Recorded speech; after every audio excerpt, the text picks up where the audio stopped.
Welcome back to Everyday English Podcast. I'm Sarah, and I'm here with my co-host, Michael. Today, we're tackling something that I think almost everyone can relate to, those nervous butterflies you get in social situations. Hey everyone, I'm Michael. And Sarah, you're absolutely right.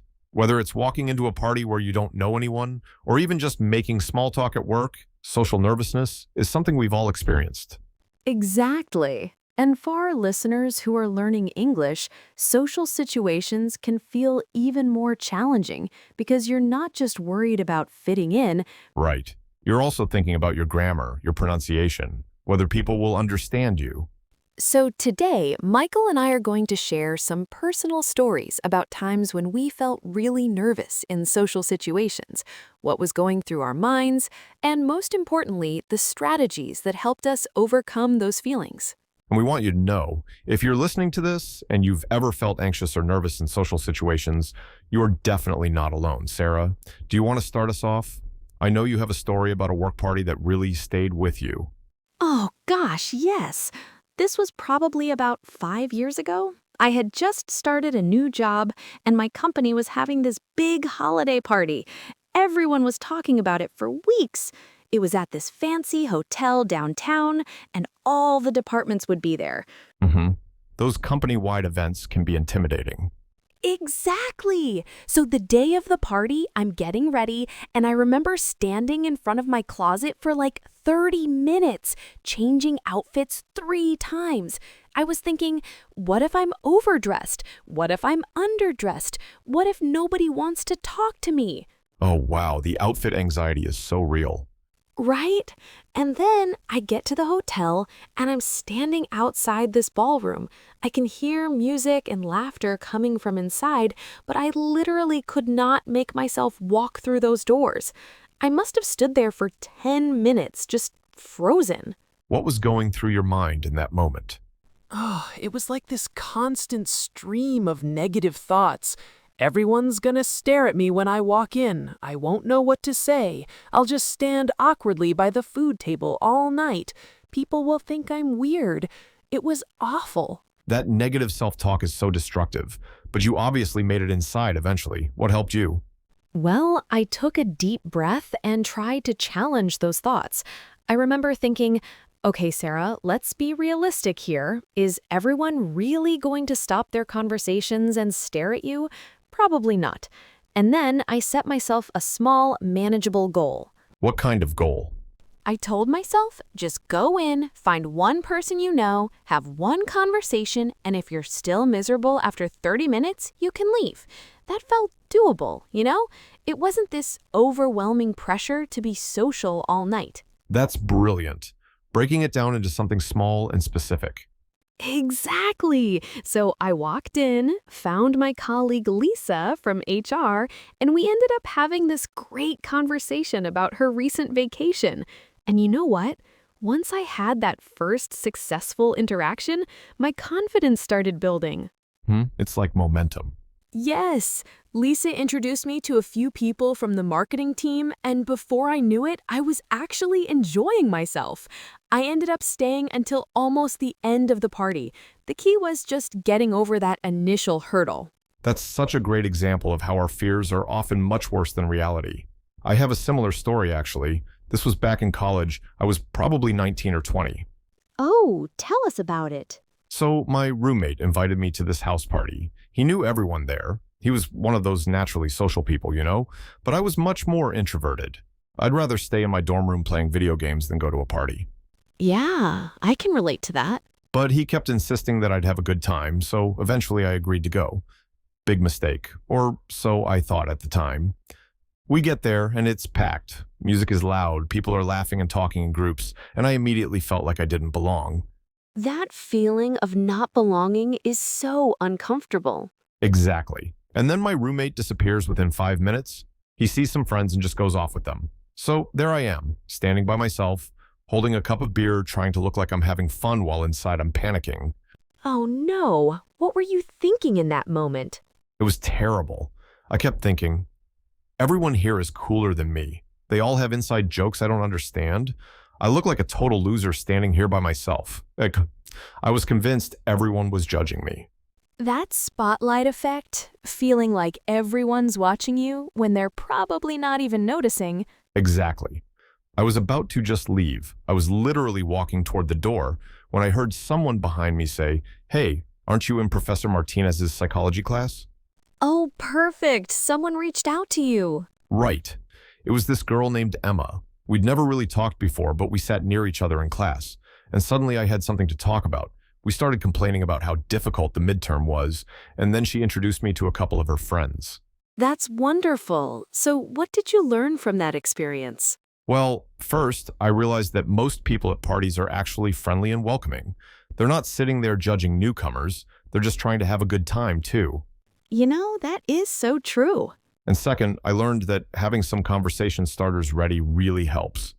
After that party, I started thinking of topics I could bring up.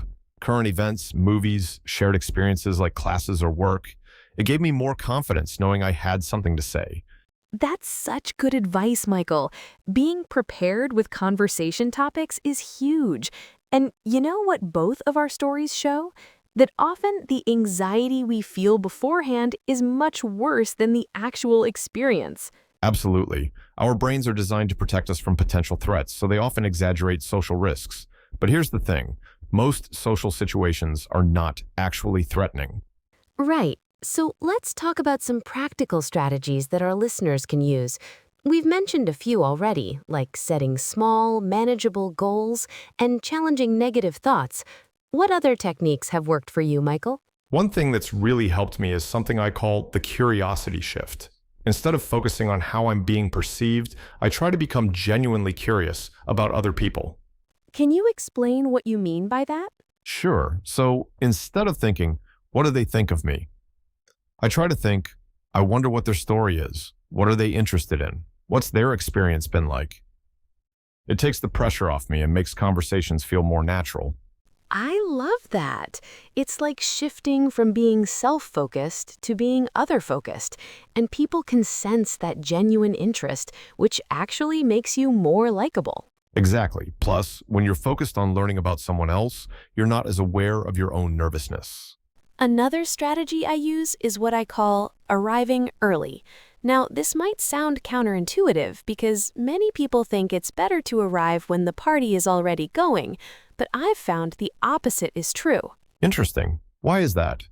Well, when you arrive early, there are fewer people, so it feels less overwhelming. You can have one-on-one conversations with people as they arrive, which is much easier than trying to break into established groups later. That makes so much sense. You're building connections gradually instead of walking into this intimidating crowd. Exactly. And by the time the event is in full swing, you already know several people, so you feel much more comfortable. Now, for our listeners who are English language learners, I want to add something specific. Please do. Don't let language concerns hold you back from socializing. Most people are understanding and patient, especially if you let them know you're still learning English. You can even turn it into a conversation starter.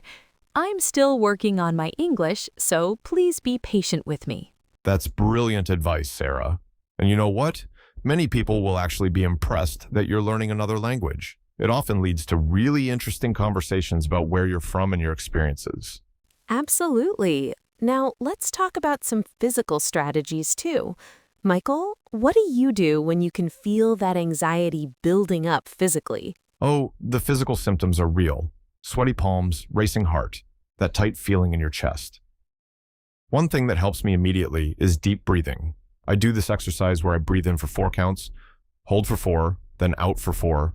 The 4-4-4 technique? I love that. It's simple and you can do it anywhere. Right. You can do it in your car before you go in, or even at the party. Just step outside for a minute. It really helps calm your nervous system. Another physical thing I do is pay attention to my posture. When we're nervous, we tend to make ourselves smaller, hunched shoulders, arms crossed, looking down. But if you consciously stand up straight, shoulders back, make eye contact, it actually makes you feel more confident. That's the power pose effect, right? Your body language influences how you feel internally. Exactly. And it also makes you appear more approachable to others, which can lead to more positive interactions. Now, let's talk about some conversation strategies.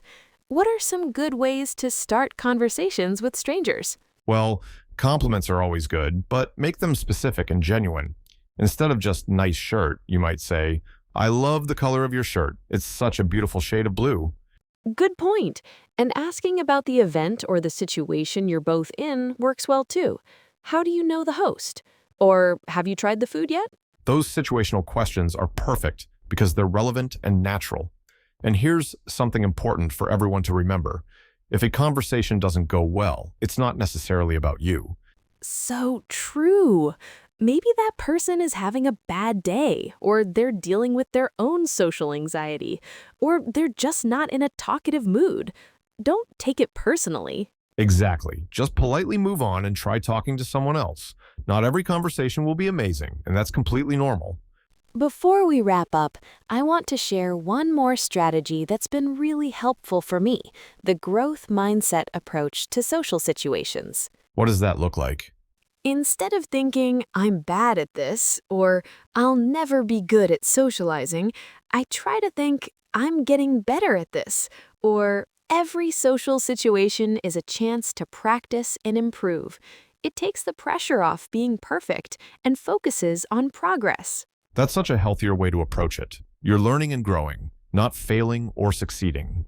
Right, and remember everyone, even the most confident-seeming people have moments of social anxiety. You're not broken or weird for feeling nervous. It's part of being human. Absolutely. So to summarize what we've talked about today, challenge those negative thoughts, set small, achievable goals, arrive early if possible, use the curiosity shift to focus on others, prepare some conversation starters, and practice good posture and breathing. And for our English learners specifically, don't let language concerns stop you from being social. Most people are understanding, and your unique perspective and experiences can actually make conversations more interesting. Before we go, we want to hear from you. Tell us about a time when you overcame social nervousness or share a strategy that's worked for you. You can leave a comment below or send us an email. Thanks for listening to Everyday English Podcast.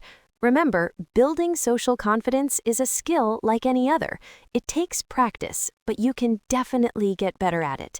Until next time, keep practicing, keep growing, and be kind to yourself along the way. See you next time, everyone.